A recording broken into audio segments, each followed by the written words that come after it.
Yes, one of my favorite songs. Angie Stone. One of my favorites, man. This will get your feet moving. Shelley Winter Show. Man, it's so good to be back on air. So, Epstein. Imagine, if you will,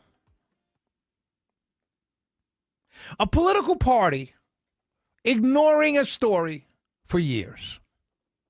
The media ignoring a story for years. And then imagine, if you will, when that political party and the media realized 10, 12 years later that they can tie this evil, bad, all these words, pedophile, disgusting human being. This is all what they say. I'm not saying he's not. I'm just saying it's all of a sudden, right? And they could tie it to Donald Trump.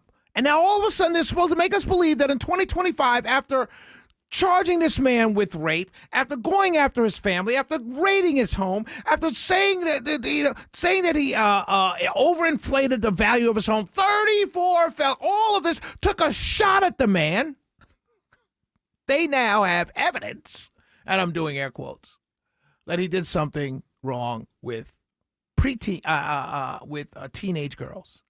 And they use the word pedophile, but when technically pedophile is for girls below 10 years old, prepubescent women, girls and boys. That's pedophiles. That's what pedophiles are attracted to. Right? But they want to tie this all up in this sordid orgy, nastiness, debauchery, and it's all him. It's all him. He's the only one. This is what they want you to believe. For months and months and months. Release the files, you pedophile. Who's defending the pedophiles? I got all the texts. I tell you about my friends who I'm in a text thread with. I had to cancel and drop out of it because every single day they want to release the files. Well, the files have been released.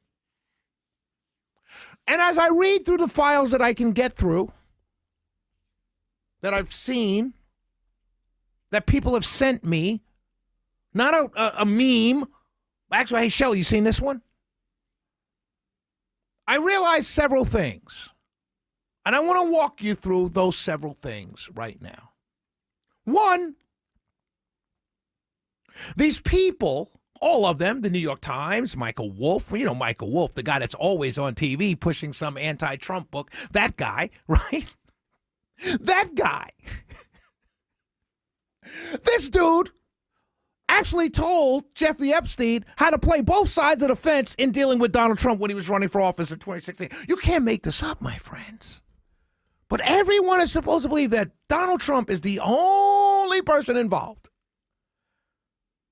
But the first thing I realized in these emails is that I'm not quite sure this is about girls and sex and debauchery and rich men and little girls. I don't know. I'm not sure it's all about that. I think it's about money laundering. I really do.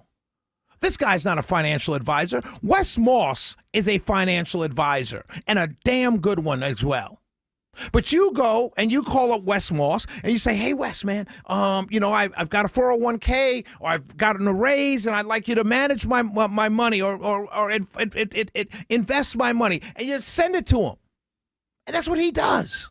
And he does it very well. This guy wasn't that.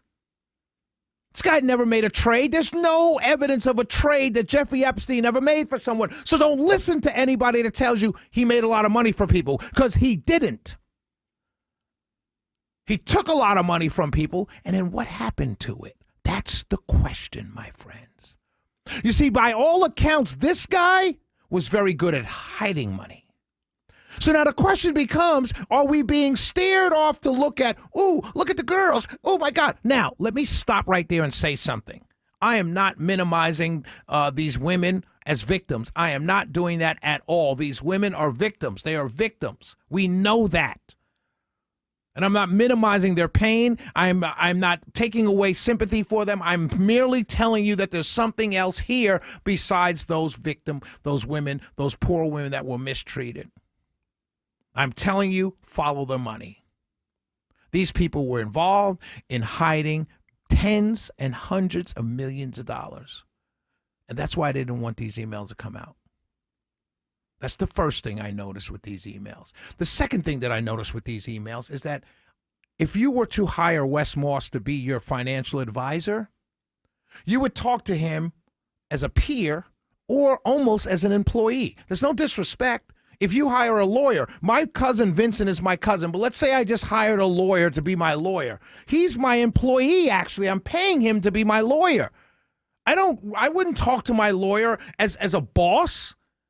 I wouldn't talk to if my financial advisor is handling my money, he's my peer, or at worst, if I'm one of those type people, he's my employee. These people in these emails are talking to Jeffrey Epstein like he's a boss, like he's running things. That yells and screams to me intelligence operation. Not from one country. Don't be anti-Semitic. No, it tells me it's an intelligence operation for everybody. Whoever can benefit from knowing this or about this person, they will pay. That's what it reeks of to me.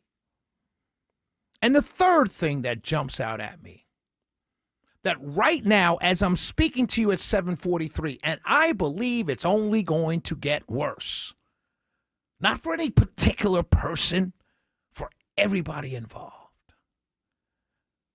Stacey Plaskett.